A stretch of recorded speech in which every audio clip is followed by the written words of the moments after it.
참 예수님, 봄이 오는가 했는데 또다시 얼마간 춥겠다는 예보를 듣고 봄이 오는 게 마냥 쉽고 당연하지만은 않구나 하는 생각이 들었습니다. 하지만 아무리 겨울이 기승을 부린다 해도 결국 봄은 오고야 맙니다. 겨울의 마지막 심술과 회방에 건강 유의하시고 기쁘게 희망차게 새봄을 기다리시면 좋겠습니다. 오늘은 사순 제2주일입니다. 우리는 해마다 사순 제2주일에 주님의 거룩한 변모 이야기를 듣습니다. 하느님 아버지께서는 예수님께 너는 내가 사랑하는 아들, 내 마음에 드는 아들이다 라고 말씀하십니다. 아버지께서는 예수님을 통하여 우리에게도 이 말씀을 하고 계시다고 저는 여러 차례 전해드렸습니다. 너는 내가 사랑하는 아들, 딸, 내 마음에 드는 아들, 딸이다. 이 말씀을 마음에 품고 살아가는 것이 우리 신앙의 핵심이라고 저는 믿습니다. 오늘 제1독서에서 하느님께서는 아브라함과 첫 번째 계약을 맺으십니다. 아브라함은 아브라함의 옛 이름인데요. 하느님께서는 아브라함에게 짐승들을 가져오라고 명하시고 아브라함은 이들을 반으로 잘라 마주보게 차려놓습니다. 이는 당시 서아시아 지역에서 계약을 맺을 때 하던 의식이었는데 어느 한쪽이 계약을 어기면 이렇게 된다는 의미였습니다. 계약 내용은 하느님 편에서는 아브라함에게 후손과 땅을 주신다는 것이었고 아브라함 편에서는 하느님만을 주님으로 모시며 주님만을 믿는다는 것이었습니다. 아브라함은 계약에 충실하고자 했고 외아들 이삭을 제물로 바치라는 말씀에도 하느님께 대한 믿음을 버리지 않았습니다.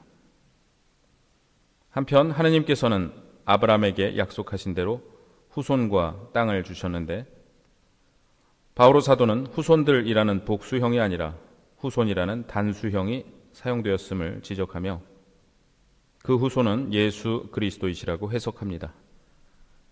결국 후손은 그리스도 안에서 영원한 생명에 대한 희망으로 땅은 하느님 나라에 대한 희망으로 발전하게 됩니다.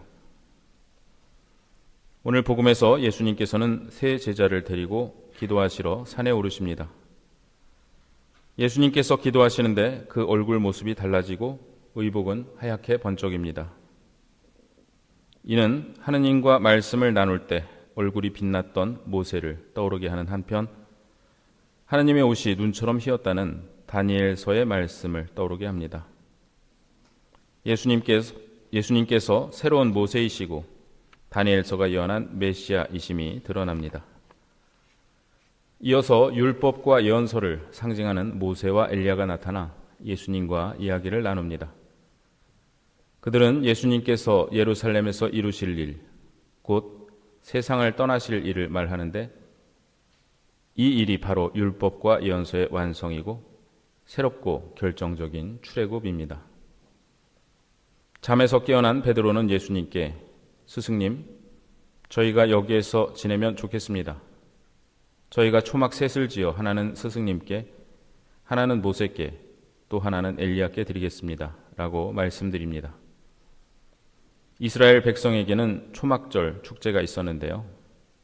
이는 조상들이 이집트를 탈출하고 광야에서 생활하는 동안 초막에서 살았던 것을 기념하여 일주일을 초막에서 지내는 축제였습니다.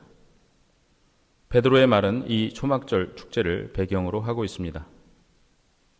그런데 구름이 일더니 그들을 덮고 구름 속에서 소리가 들려옵니다. 이는 내가 선택한 아들이니 너희는 그의 말을 들어라. 이는 성부 아버지의 말씀이고 구름은 성령의 상징으로서 결국 예수님 세례 때처럼 삼위일체 하느님께서 거룩한 변모 때에도 당신을 드러내십니다. 여기서 내가 선택한이라는 표현은 이사야서의 야훼의 종의 첫째 노래에 나오는 말씀으로 하느님 백성 전체를 위해 고난받으시는 예수님의 운명을 암시합니다. 예수님의 부르심을 받고 예수님의 길에 동행하던 제자들은 당신의 순환과 부활을 예고하시는 예수님의 말씀에 무척 놀라고 당황했을 것입니다. 예수님께서는 이러한 제자들에게 당신 영광을 보여주시며 율법과 예언서에 기록된 대로 순환을 통해서만 영광스럽게 부활한다는 것을 밝혀주십니다. 주님께서는 또한 사순 시기를 지내고 있는 우리가 지상에서 겪고 있는 고난이 당신 영광의 빛 안에서 언젠가 함께 빛날 것임을 미리 보여주십니다. 이는 바오로 사도가 제2독서에서 고백하고 있는 바이기도 합니다. 그리스도께서는 우리의 비천한 몸을 당신의 영광스러운 몸과 같은 모습으로 변화시켜 주실 것입니다. 저는 엔도 슈샤쿠라는 일본 작가의 책을 작년 성지주일 강론 때 인용해 드린 적이 있는데요. 사실 이분의 작품을 좋아하면서도 반일 감정이 많은 저는 그분이 일본인이라는 이유로 그분의 책을 덜 읽으려 노력해 온 것도 사실입니다. 그러다가 작년에 나가사키 성지순례를 다녀와서 달리 생각하게 되었습니다. 제2차 세계대전 이후 일본이라는 사회에서 천주교 신앙을 지켜나간다는 것이 개인적으로나 사회적으로 무척 어려운 일이라는 것을 깨달았습니다. 그리하여 나에게 있어서 하느님은 이라는 그분의 책을 새로 읽었는데 사일런스라는 제목으로 영화화되기도 한 그분의 소설 침묵과 마찬가지로 특유의 어둡고 무거운 분위기 안에서 진중한 신앙적 질문을 던지는 책이었습니다. 엔도 슈샤쿠는 저의 하느님 어찌하여 저를 버리셨나이까가 없었으면 종교는 시작될 수 없었다고 말합니다. 예를 들어 어린이가 백혈병으로 죽어갈 때 부모는 열심히 기도합니다. 이때 아이가 죽지 않는다고 말하는 것이 사이비 종교라는 것입니다. 아이가 죽어가고 절망 가운데 하느님도 부처님도 없다고 말할 때 그때 진짜 종교가 시작된다고 엔도 슈샤쿠는 말합니다. 이 책을 다 읽고 나니 책 날개에 남편 엔도 슈샤쿠를 말한다라는 책이 소개되어 있었는데 이런 구절이 인용되어 있었습니다. 부인 엔도 준코는 남편을 잃어 슬퍼하기보다 평화로운 표정을 지었다. 그 이유는 고인이 죽기 전에 남긴 난 어머니도 형님도 만났어. 이미 빗속으로 들어왔어. 안심해. 라는 부활 메시지에 있었다. 저는 그 글을 읽고 지성의 회의 속에서 철저하게 사실적인 신앙을 추구한 엔도 슈샤쿠가 저렇게 말할 정도라면 우리 시대에 가장 강력한 부활의 증인이 될 수 있겠다는 생각이 들었습니다. 아버지의 임종을 지키지 못한 안타까움이 있었던 탓인지 어떤 맥락에서 저 말을 했는지 너무나 궁금했습니다. 하지만 책이 절판되어 지난주에 신학교 도서관에 부탁해서 다른 대학 도서관에서 대출받아 겨우 책을 손에 넣을 수 있었습니다. 그 구절은 다음과 같았습니다. 남편은 세상을 뜨기 한 1년 전부터 거의 말을 하지 못했기 때문에 손을 잡거나 스킨십을 하는 것밖에는 달리 의사를 소통할 방법이 없었어요. 그런데 남편이 숨을 거두는 순간에 아주 인상적인 일을 겪었어요. 제가 남편의 손을 쥐고 있었는데 말이죠. 남편 쪽에서 난 어머니도 만났고 형님도 만났어. 이미 빗속으로 들어왔어. 안심해. 라는 메시지가 전해져 온 거예요. 저는 분명히 그 메시지를 받았어요. 만일 남편이 말을 자유로이 할 수 있는 상태였다면 저는 남편의 메시지를 알아듣지 못했을지도 몰라요. 그러니까 말을 할 수 없는 상태, 서로 손을 잡고 있을 수밖에 없는 상태가 된 것도 하나님의 뜻이 아니었을까 하고 지금은 생각합니다.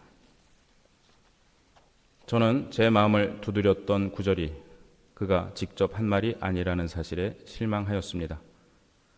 하지만 뒤이어 부인이 한 말이 마음에 와닿았습니다. 자유로이 말을 할 수 있는 상태였다면 그 메시지는 전달되지 않았을 거라는 이야기 말입니다. 어쩌면 확실한 보증의 말을 찾고 싶었던 저는 오늘 복음에 나오는 베드로와 사도와 같았는지도 모릅니다. 스승님, 저희가 여기에서 지내면 좋겠습니다. 저희가 초막 셋을 지어 하나는 스승님께, 하나는 모세께, 또 하나는 엘리야께 드리겠습니다. 모세와 엘리야를 증인으로 붙잡아 두고 순환의 길로, 불확실의 길로 나가기를 만류하려는 우리의 약한 마음에 하나님께서는 말씀하십니다. 이는 내가 선택한 아들이니 너희는 그의 말을 들어라. 어쩌면 엔도 슈샤꾸가 들어간 빗속은 오늘 복음의 거룩한 변모 속에서 예수님께서 펼쳐주신 빛이 아니었을까요? 부활의 가장 확실한 증인은 예수 그리스도이십니다. 2000년 전 돌아가신 예수님께서는 지금 살아계시며 오늘 이 미사 중에 우리에게 말씀하십니다. 너희는 모두 이것을 받아 먹어라. 이는 너희를 위하여 내어줄 내 몸이다.